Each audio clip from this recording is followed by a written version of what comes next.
बिस्मिल्लाहिर्रहमानिर्रहीम। इब्तिदा है रब्बे जलील के बाबरकत नाम से जिसके कब्ज़े में मेरी और आपकी जान है।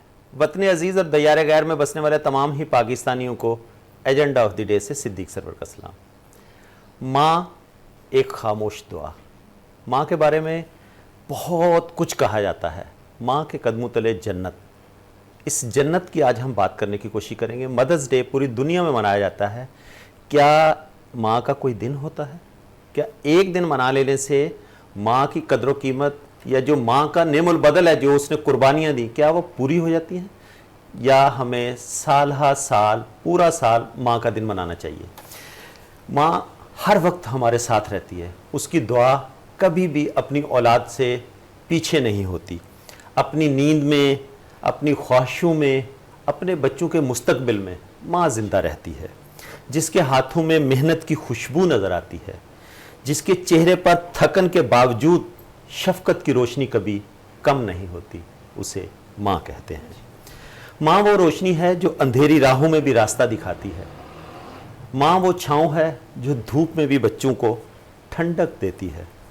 दुआ माँ की कभी भी खाली नहीं जाती, उसे माँ कहते हैं।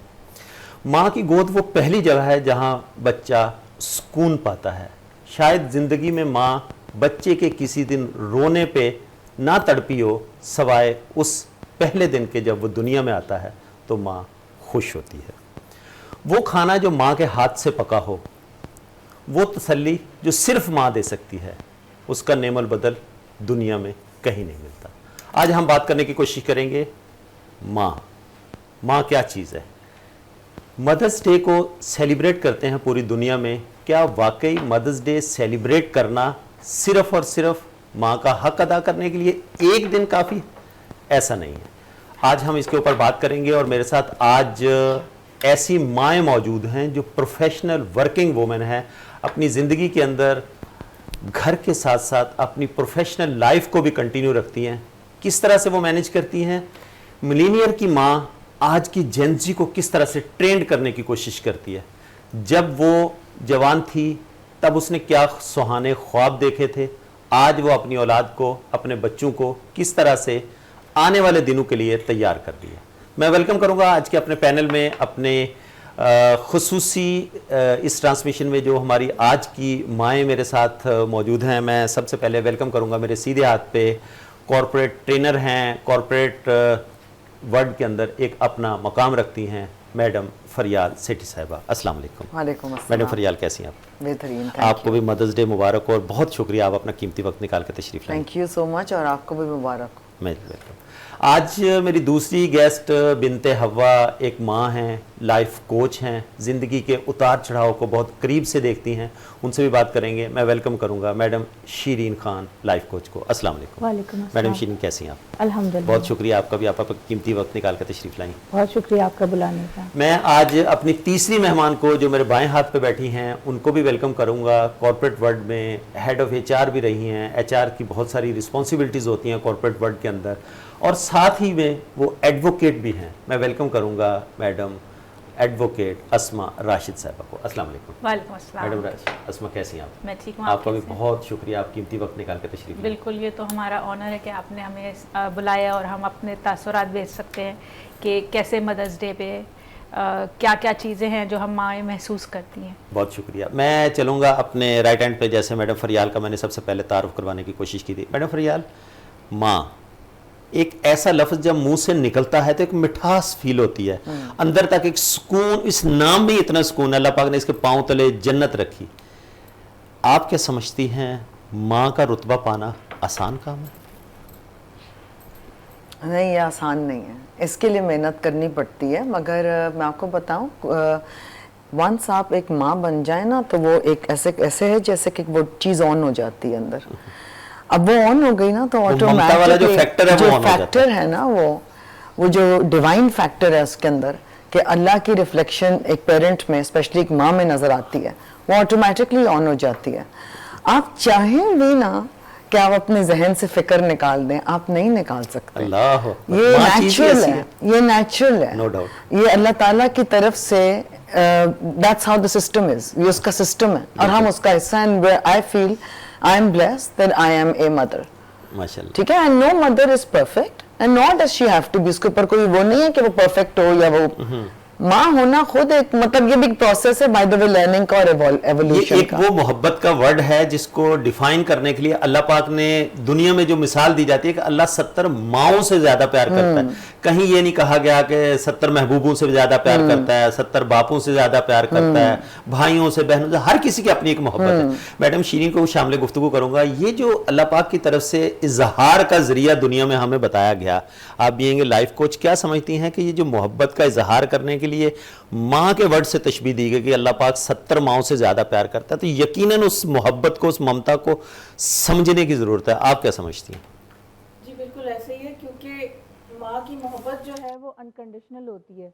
वो टूट भी जाए, वो दुखी भी हो, तब भी वो उसको ओवरकम करने की सलाहियत रखती है, कभी कम कभी ज़्यादा।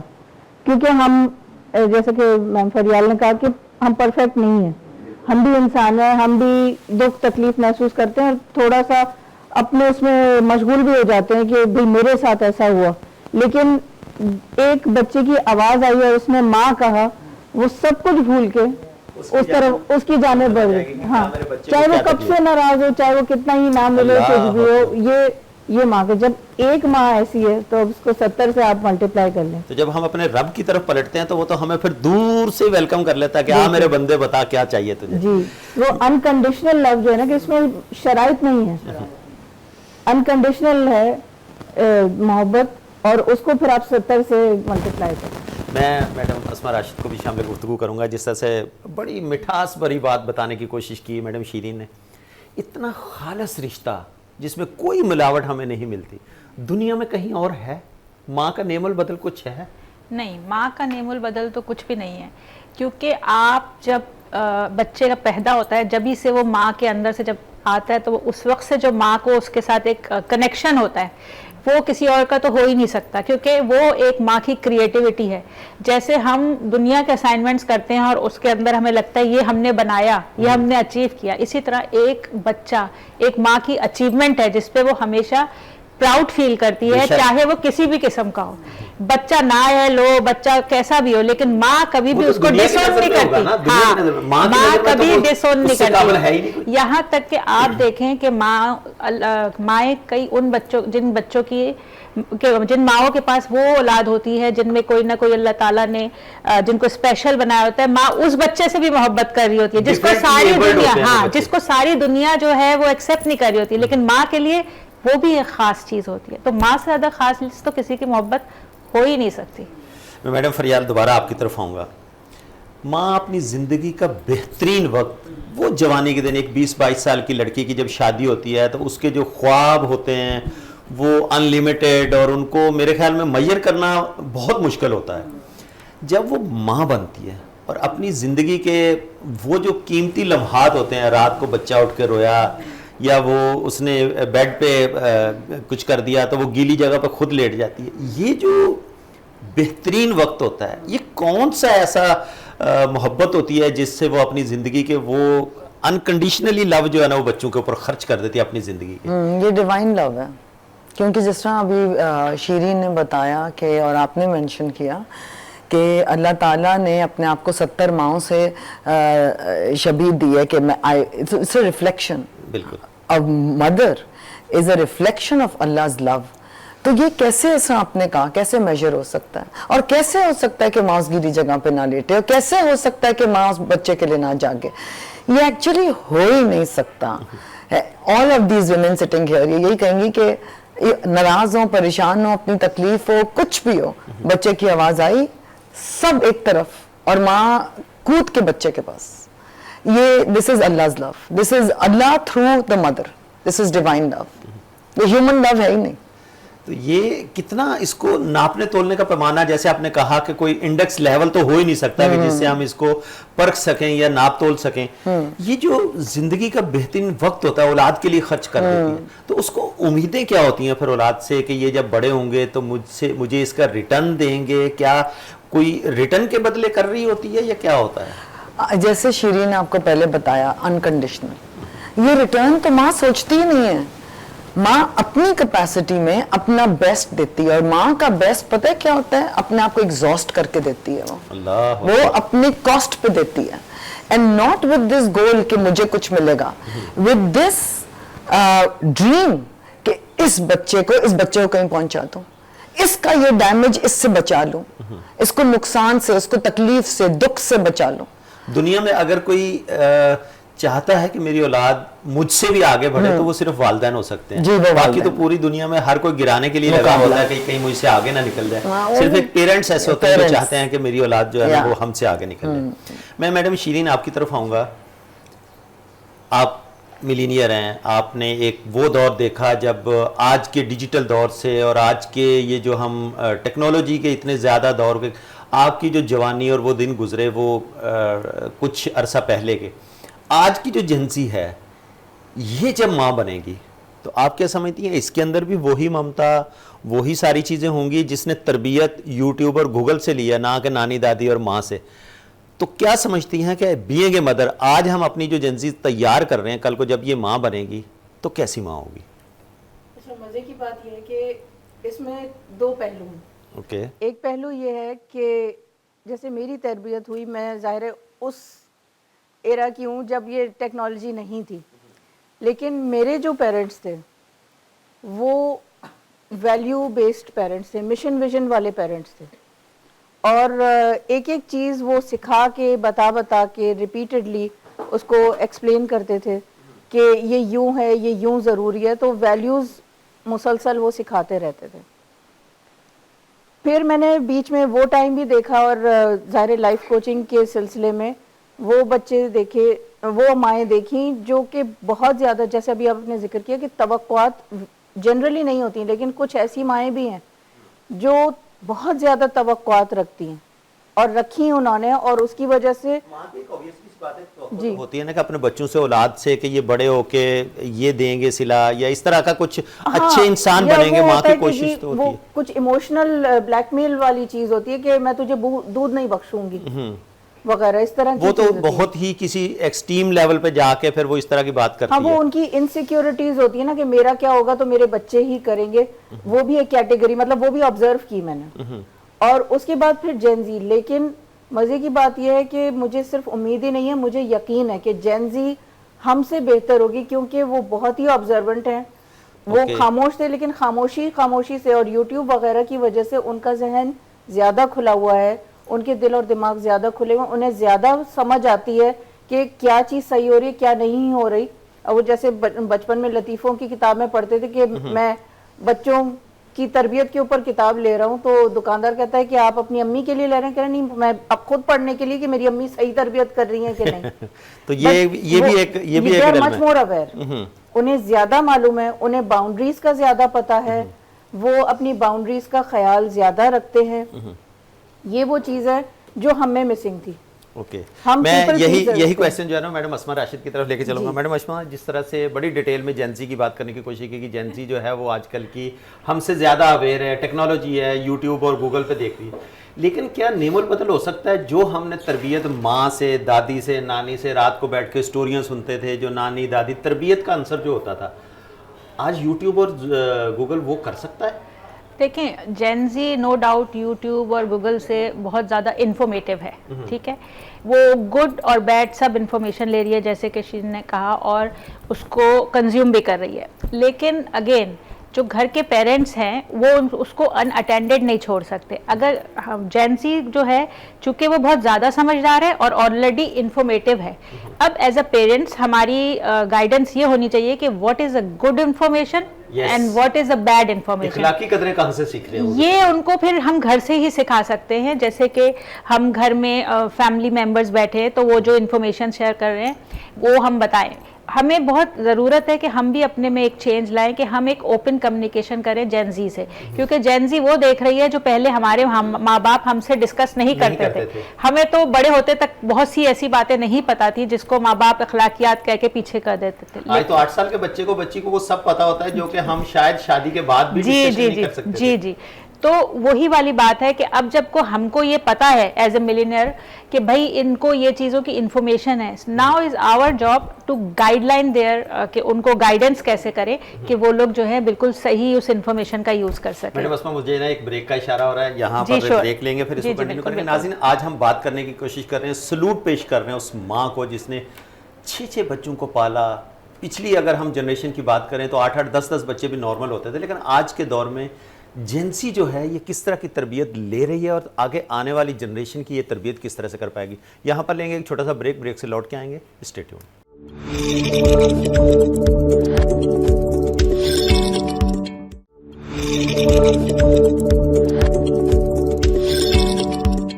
वेलकम बैक नाजरीन। ब्रेक के बाद दोबारा खुश आमदीद कहता हूं। ब्रेक पे जाने से पहले जिस तरह से हम बात कर रहे थे कि माँ के कदमों तले जन्नत है, जिस माँ की हम आज बात करने की कोशिश कर रहे हैं वो अपने आप को किस तरह से जेंजी के साथ कोलैबोरेशन करती है, ट्रांसफॉर्म कैसे कर रही है माँ आज की टेक्नोलॉजी के दौर में देखते हुए बच्चों के साथ। उसको भी उस दौर से निकल के आना होगा। यकीनन हम जब कहते हैं कि यूट्यूब और गूगल से तरबियत हो रही है तो माँ को भी यकीनन उतना नॉलेजफुल होना चाहिए, वो भी अपने बच्चों को वो सारी चीज़ें खुद भी बता पाए। वो 1970s के दौर में या 80s के दौर में ना रह रही हो, उसको भी थोड़ा सा मॉडिफाई अपने आप को करना पड़ेगा। मैं चलूँगा मैडम फरियाल सेठी की तरफ। मैडम फरियाल, जेंसी की बड़ी बात की जाती है कि जेंसी जो है ना वो ये कर रही है वो कर रही है। जेंसी को हम मुर्दे इल्ज़ाम ठहराने की कोशिश करते हैं। क्या माँ भी ट्रांसफॉर्म होकर जेंसी के साथ कुछ कोलैबोरेट करके अपने आप को अपग्रेड कर रही है, कुछ वो भी टेक्नोलॉजी से फ़ायदा हासिल कर रही है? नहीं, आपने बहुत अच्छा और बहुत अहम सवाल पूछा है। ये जो हम लोगों ने एक, सबसे पहले मैं इससे भी पीछे जाऊंगी कि जो हम लोगों ने एक ये नैरेटिव पकड़ लिया है, Gen Z and us. Why are we not like this? Because we are like this, we exist like this. एक घर में कितनी generations चल रही हैं। So then जब हम इस narrative को बाहर लाते हैं टेबल पे, टॉक शोज में, why do they become them and we become us? I think this attitude needs to shift अगर हमें अपने कल के बच्चों से कुछ अच्छा चाहिए।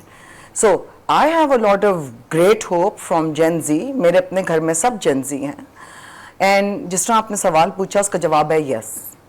So yes, I make an effort and जो मेरे अराउंड लोग हैं, मैंने उनके साथ जब भी बात की है तो सब we all have come to the conclusion that we allow कि हमारे बच्चे हमें सिखाएं so that gap जो आ गया है, क्योंकि वो खत्म हो जाए।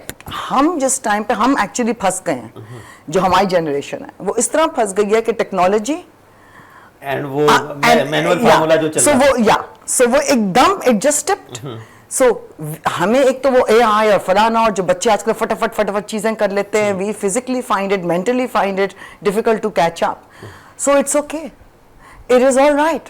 A B, so what is wrong अगर फर्स्ट ऑफ ऑल तो तरबियत ना गूगल कर रहा है ना सोशल मीडिया कर रहा है।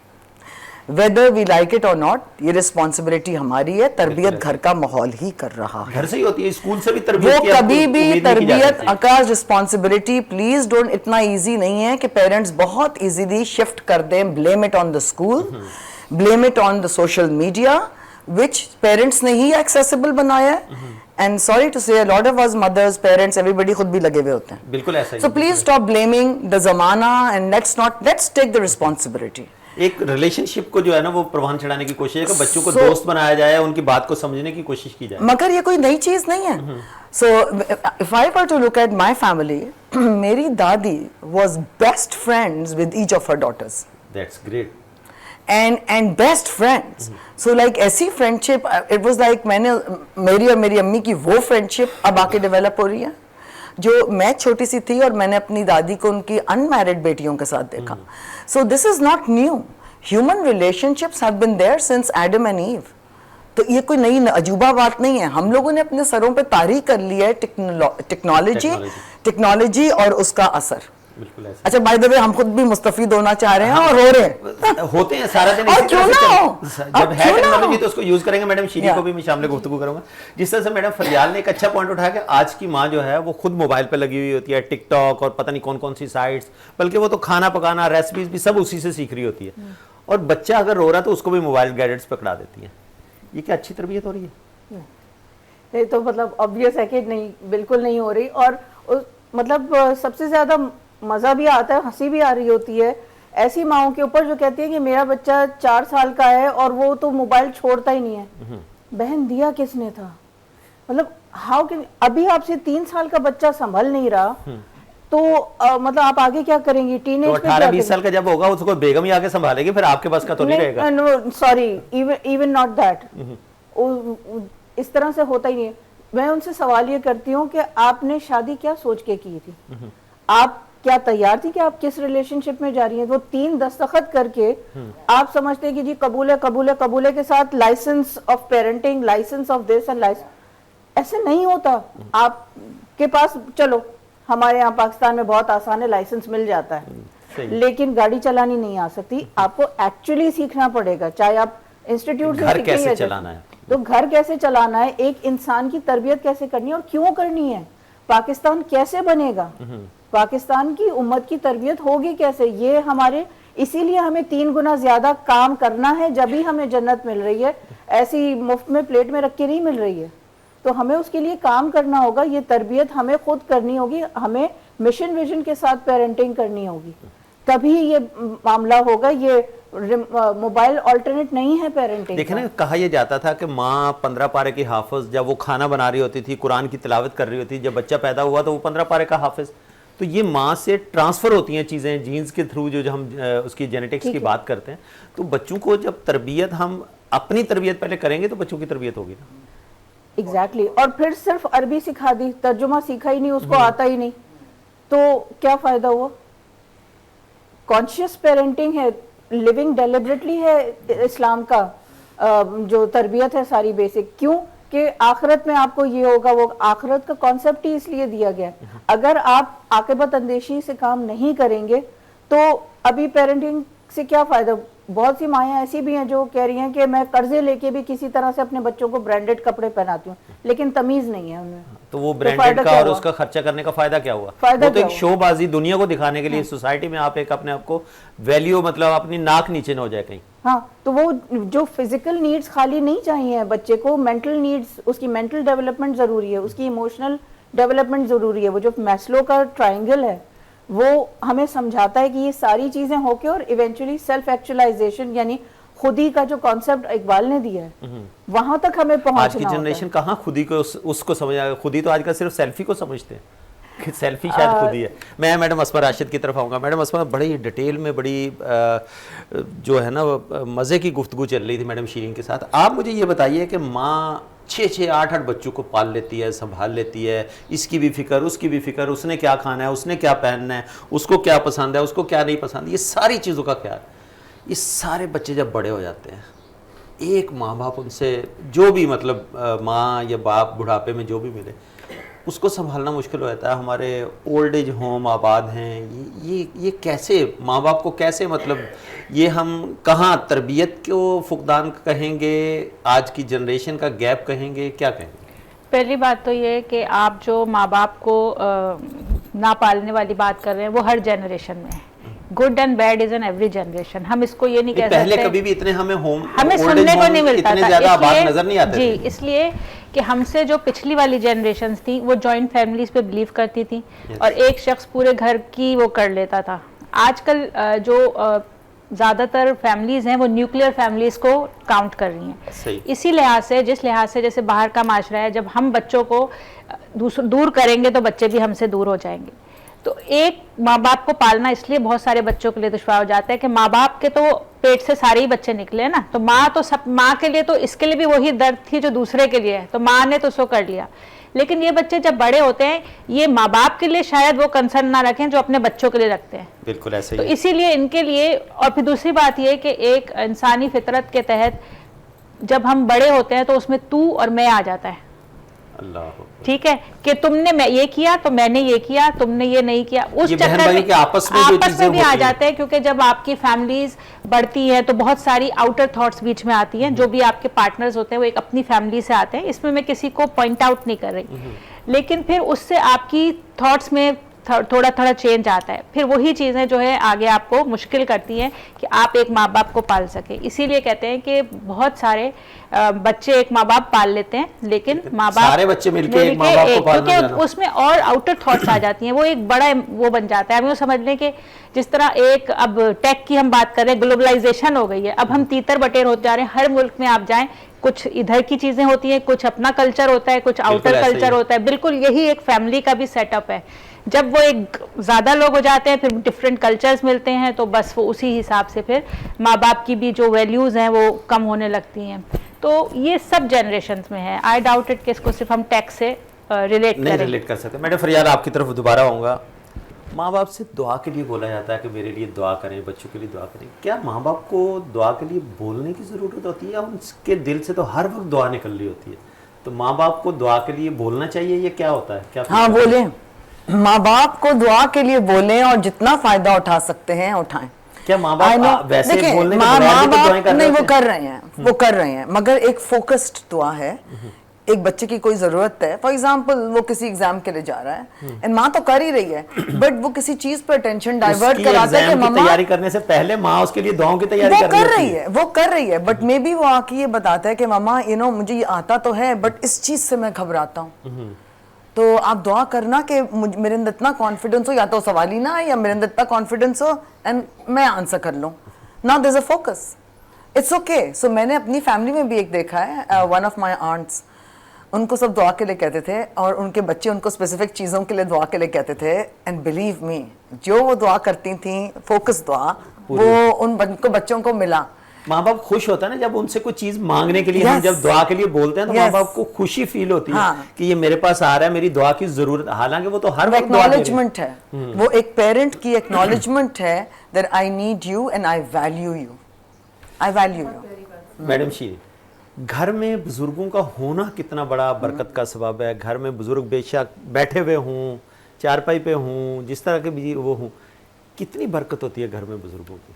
देखिए, इसकी तो मुझे बहुत अंदाज़ा है, क्योंकि माशाल्लाह अपने आखिरी वक्तों में मेरे ससुर साथ थे, सास तो है ही, फिर बीच में उनकी बहन भी आके रही 2.25 साल, जो कि बहुत टर्मिनली इल थी। डॉक्टर्स ने कहा था कि ये 6 महीने से ज़्यादा नहीं रहेंगी, लेकिन वो उनकी कोई औलाद नहीं थी, हमारे साथ वो 2.5 साल से ज़्यादा रही और उनके सारे काम देखभाल वगैरह करना, तो मुझे बहुत खुशी होती थी, मेरे हस्बैंड को होती थी, मेरे बच्चे कभी उनके साथ लूडो खेल रहे होते थे।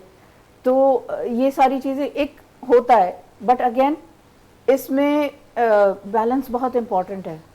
वो उनकी खिदमत करते करते थोड़ा सा हम बैलेंस से आउट हो गए थे। हमारे बच्चे वो देख के कि अम्मी पहले ही बहुत मसरूफ़ हैं, अपने खोल में बंद हो गए थे। तो वो बरकत होती है, लेकिन उसके साथ साथ बैलेंस हमें भी रखना ज़रूरी है और अपने बच्चों के साथ कनेक्टेड रहना ज़रूरी है कि वो हमसे बात कर सकें। वो नहीं तो फट पड़ते हैं, जब फट पड़ते हैं तब आपको पता चलता है कि ओ ये क्या हुआ। अच्छा, घर में जो बुजुर्ग होते हैं, जैसे माँ की हम आज बात करने की कोशिश कर रहे हैं, घर में जब बंदा दाखिल होता है ना, तो सबसे पहले अगर माँ नज़र नहीं आ रही ना, तो वो उधर जाएगा उधर जाएगा उधर जाएगा, अम्मी की तरह है अम्मी की तरह है, और कोई काम नहीं होगा, सिर्फ एक दफ़ा देखना। तो इस्लाम में भी ये कहा जाता है कि जब माँ के चेहरे का दीदार किया जाता है तो एक कबूल हज का सवाब है। तो ये अल्लाह पाक ने इतनी सारी रहमतें, यानी कि रहमत जहाँ वो नाजिल करता है उसका हमसे कोई पूछ नहीं होगी, नेमत का तो हमें जवाब देना होगा, रहमतों का कोई हमें जवाब नहीं। इतनी बड़ी रहमत हमारे घर में मौजूद होती है और हमें पता ही नहीं चलता, एहसास ही नहीं होता। तो जब वो फिर यहाँ से यहाँ शिफ्ट हो जाती हैं तो फिर उसकी कितनी कमी महसूस होती है। देखिए, इसके लिए अगेन माँ बाप को नहीं ज़रूरत होती इतनी, लेकिन बच्चों की तरबियत के लिए ज़रूरी है कि हम उन्हें सिखाएं कि कुदरत ने कानून बनाया है देना और लेना। हम जब उनको दे रहे हैं मोहब्बत, तो हमें उनसे खिदमत लेना भी, बहुत से पेरेंट्स के नहीं नहीं नहीं मुझे ज़रूरत नहीं है, नहीं नहीं बेटा ठीक है, उसको सीखना ज़रूरी है, उसकी तरबियत के लिए ज़रूरी है, उसको सिखाएं, उससे लें खिदमत। दैट इज़ वाई वो एक माँ जो है वो इतने बच्चों के लिए तेरी माँ तेरी भी तो माँ है वाला हिसाब होता है। तो वो हमें एज पेरेंट सिखाना ज़रूरी है और बच्चों को सुनना ज़रूरी है। ज़्यादातर बाज़ जगहों पे जो, जैसे हम लोग उस एरिया के हैं जहाँ पर डंडे का जोर ज़्यादा होता था या माँ बाप लेक्चर देते थे और हम सुनते थे, ठीक है। आज कहते हैं आज के बच्चे तो सुनते ही नहीं। क्यों सुनना ज़रूरी है? आप उन्हें सुन लेना। 25% आप सवाल करें, वो 75% बोलेंगे। उसमें वो सारे क्लूज आपको मिलेंगे कि इसकी क्या जरूरत है, इसकी क्या नीड है, और बस सिर्फ सुन लें। बाज़ वक़्त बच्चे आजकल माइनक्राफ्ट खेलते हैं, मुझे नहीं समझ आती, लेकिन मैं सुनती हूँ और बड़े अच्छा ये क्या होता है, ये क्या होता है, एंड ही फेल्ट हर्ड कि उसकी सुनी जा रही है, उसकी लाइफ में इंटरेस्ट ली जाए। अगर हम इंटरेस्ट नहीं लेते ना, वो भी पीछे हटना शुरू हो जाते हैं, और फिर माँ बाप कहते हैं हमने तो इतना किया लेकिन देना भी आपने क्या सिखाया। रिवार्ड के लिए उसको दिया, उसको सिखाया क्या आपने कि उसने कहा बेटा आपने भी करना है। तो मेरे अब्बा कहते हैं कि सास ससुर की करती हो तो मेरी कब करोगी, इसलिए नहीं कि वो बीमार हो तो मैं उनकी खिदमत में, but consciousness must be there, क्योंकि अक्सर औकात तो सास ससुर की पीपल प्लीजिंग के चक्कर में हो रही होती है। आगे दुनिया में और मुआशरे में हाँ, दिखाने लोग के क्या लिए कि भाई कहेंगे, ये सबसे बड़ा बट ये जब हम अपना समझेंगे तभी, क्योंकि जब इनर रिस्पॉन्सिबिलिटी साइड से निकलेगी तभी उसको जो है ना वो उसका लेकिन पर्पस सिखाएंगे तो अंदर से निकलेगी बिल्कुल ना, ऐसे जो ही। बीज ही नहीं बोया हुआ तो पौधा कहाँ से निकलेगा। मैडम श्री, मुझे एक बार फिर ब्रेक का इशारा हो रहा है।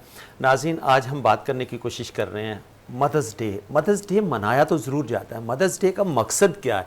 क्या एक दिन मनाने के बाद हमने माँ का हक अदा कर दिया? और आज जिस तरह से मेरे पैनल के अंदर माएँ अपने दिल की वो बात करने की कोशिश कर रही हैं कि किस तरह से हम अपने बच्चों को वो सब सिखाएं, और उनको सिखाने की आगे जो है ना वो हम तलकीन भी करें, और उनको ये भी सिखाएं कि बात किसकी कैसे सुननी है। वो आगे जब वो माँ बाप बनेंगे, वो जब अपने पेरेंटिंग स्टेटस पे आएंगे तो उनको किस तरह से ज़िंदगी गुजारनी। यहाँ पर लेंगे एक छोटा सा ब्रेक, ब्रेक से लौट के आएंगे। Stay tune.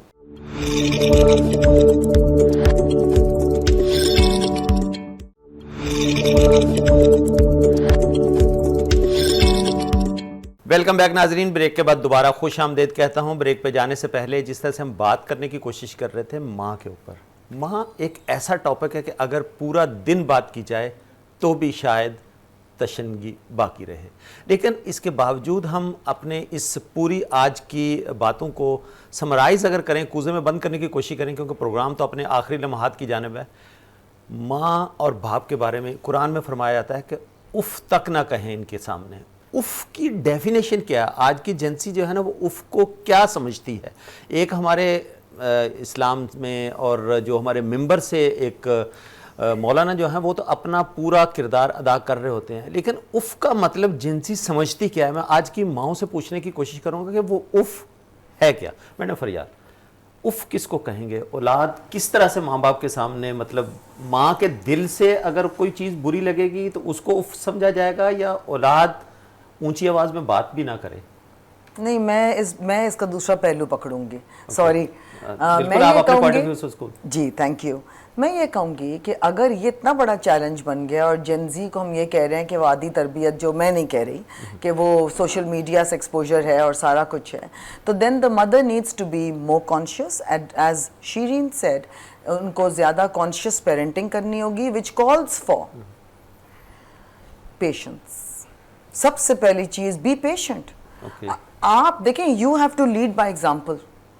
बच्चा शुड फील हर्ड, कोई बहुत जल्दी, और ईगोज नहीं लाए, मेरा ये राइट है, आई एज अ मदर, तुमने मुझे यूं क्या कह दिया, you going to lose the battle is lost. Don't get into a battle, make it a ground where they are welcome.